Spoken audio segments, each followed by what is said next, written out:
going to try and talk quick because YouTube wouldn't. This is the second or third time I'm recording this because YouTube said it was too long. So I might talk a little bit fast. That is a picture of where we're headed today. Chapter 7 is called A Day with the Beavers. Here's the picture they have. Let's go. While the two boys were whispering behind, both the girls suddenly cried out, "Oh!" and stopped. "The robin!" cried Lucy. "The robin! It's flown away!" And so it had, right out of sight.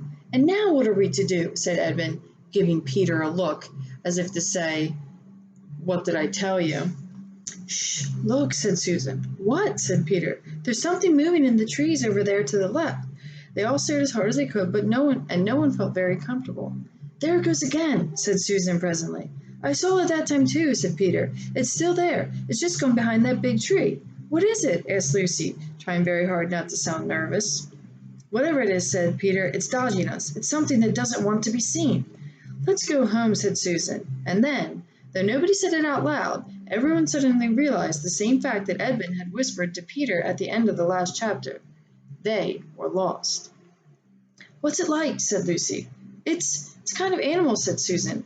And then, Look, quick, there it is." They all saw it this time, a whiskered furry face which had looked out at them from behind a tree, but this time it didn't immediately draw back. Instead, the animal put its paw against its mouth, just as humans put their finger on their lips when they're signaling you to be quiet.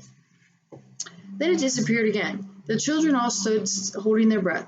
A moment later the stranger came out from behind the tree, glanced all around as if it were afraid someone were watching, and said, "Hush," and made signs for them to join it in the bit of thicker wood where it was standing, and once more disappeared.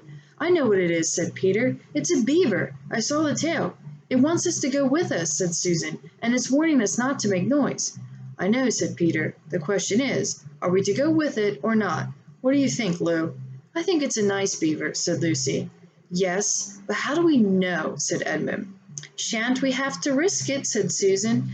"I mean, it's no good standing here, and I feel I want some dinner." At this moment the beaver popped its head up again from behind the tree and beckoned them earnestly to come.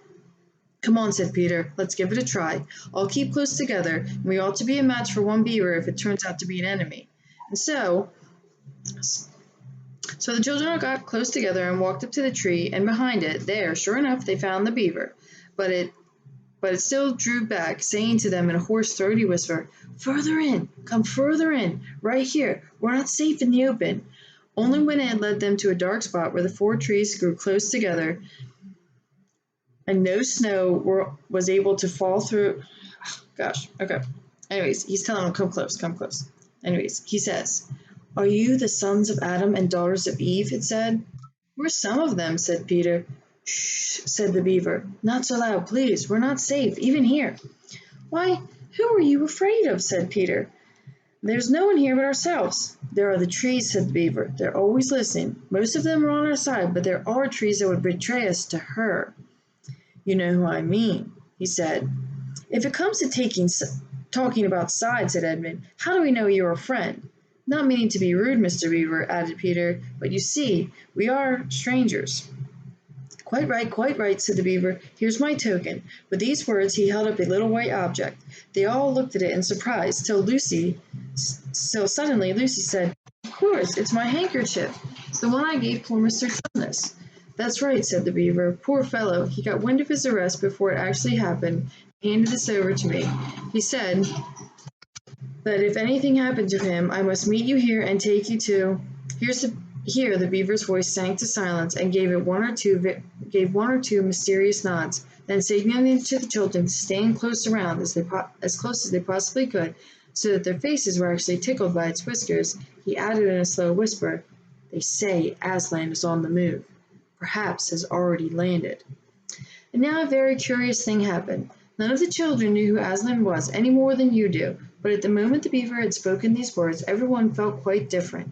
Perhaps it sometimes happened to you in a dream that someone says something which you don't understand, but in the dream it feels as if has some enormous meaning, either a terrifying one which turns the whole dream into a nightmare, or else a lovely meaning, too lovely to put into words, which makes the dream so beautiful that you'll remember it all your life and are always wishing you could get into that dream again. It was like that now. At the name of Aslan, Each one of the children felt something jump inside. Edmund felt a sensation of mysterious horror. Peter suddenly felt brave and adventurous. Susan felt as if some delicious smell or some delightful strain of music had just floated by her. And Lucy felt something as if you wake up on a morning and realize it's the beginning of holidays or the beginning of summer. "And what about Mr. Tumnus?" said Lucy. "Where is he?"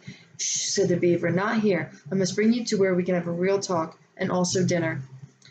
No one except Edmund felt any difficulty in trusting the beaver, and everyone, including Edmund, was very glad to hear the word dinner. They therefore all hurried along behind their new friend, who led them at a surprisingly quick pace, always through the thickest part of the forest for over an hour.